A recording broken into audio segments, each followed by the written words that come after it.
So we first have to set the stage here. When we think of royal families, we often think of privilege and associate kings and queens to being greedy, cruel, and out of touch with their people. And for good reason. Marie Antoinette's saying of "let them eat cake" highlights this vast disconnect between the French monarchy and the common people, particularly the poor and hungry. Her people at the time were starving because of this lack of basic food staples. And out of ignorance, she asked, why not let them just eat cake, which was a luxury item. But this was not so in Hawaiian history. King Kalākaua and Queen Kapiʻolani ruled with an unwavering commitment to the well-being of their people. They championed education, health, and the preservation of traditions, and the people absolutely adored them. They fought fiercely together to prevent the Hawaiian kingdom from ultimately being annexed by the United States. And even after the overthrow of the Hawaiian government, she continued to fight valiantly for equal rights and land for her people.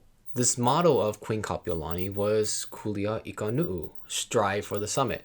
Here her words are more akin to a warlike cry to aim high, to persist through struggle, to be better, pursue excellence, and recognize the truth of your own potential. Kulia means to strive, to endeavor, to push oneself beyond comfort. It's an active, deliberate, and even painful exertion. It's the choice to lean into the struggle, to embrace this uphill climb, despite this pull of gravity, or in our modern Western softness, the seductive ease of complacency. Hawaiian ancestors who repeated these words understood that striving is the crucible where character is forged. Ika, to thee, implies a direction, a purposeful aim, and obviously it's not enough to strive aimlessly. You must decide on what it is that you're striving toward. Living without an aim is like hopping on a plane with no clear destination. Well, who would be ignorant enough to hop on a plane like that, you ask? Well, an even better question is, who would live their life without a goal? How many people do you know, and maybe, if you'll be honest, parts of yourself, that do not have an ultimate goal or aim? And it's very easy to fall into this rhythm and forget about the juice of life and the true meaning of what you're called to fulfill. I fall into this all the time.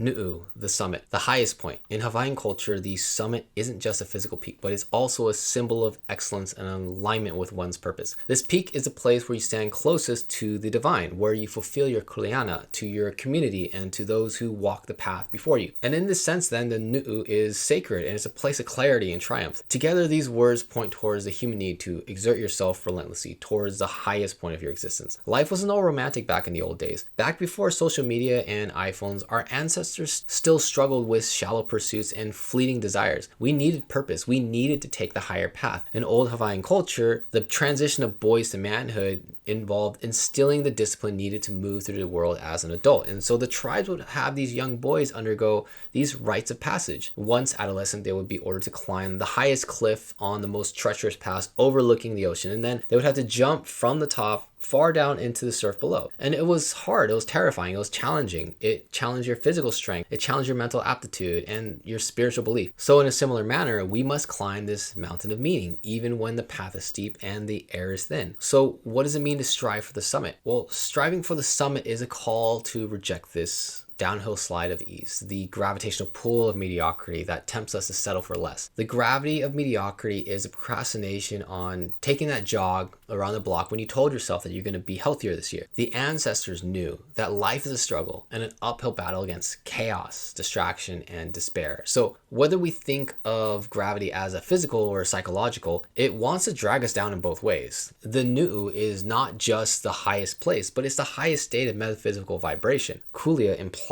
that it's an active choice to embrace the uphill climb, choosing to take the harder path, which often demands sacrifice, but promises real true growth in your life. And this is the major differentiator between humans and animals, because animals will not sacrifice the part to preserve the whole. Yet striving alone is not enough because it must be directed. This is why Ika matters so much in this saying. The direction matters. The adage doesn't say strive for a summit or strive for many summits. It says strive for the summit. This means there must be a decision to aim at one singular summit. And we know that the meaning of the word decide comes from the Latin roots de caedere, which is actually a combination of two words, de and caedere. And caedere means to cut, and de means off. So this literally means to cut off from any other possibility. And I think this is the hardest thing in most people's journeys of discovery on their own potential, the act of actually deciding on what the heck you are supposed to be aiming at. Upon first analysis, it's easy and understandable to become overwhelmed with the sheer amount of summits that are available to climb. But we all have a calling inside of us, whether we are in tune to it or not. And it's usually one that is aligned in one way or another with the reduction of human suffering in this world. You don't have a calling to sit on a beach and drink Mai Tais. You have a calling for the good. And it is not not just your choice, but it's actually your duty to aim at one that most effectively utilizes your own unique strengths to create the most impact on the things that you actually care about. And if after a long brainstorming session you come up with more than one, well then congratulations, that's awesome. Gravitate towards the one that most deeply touches your soul. And if that one is too hard, then just pick any of them.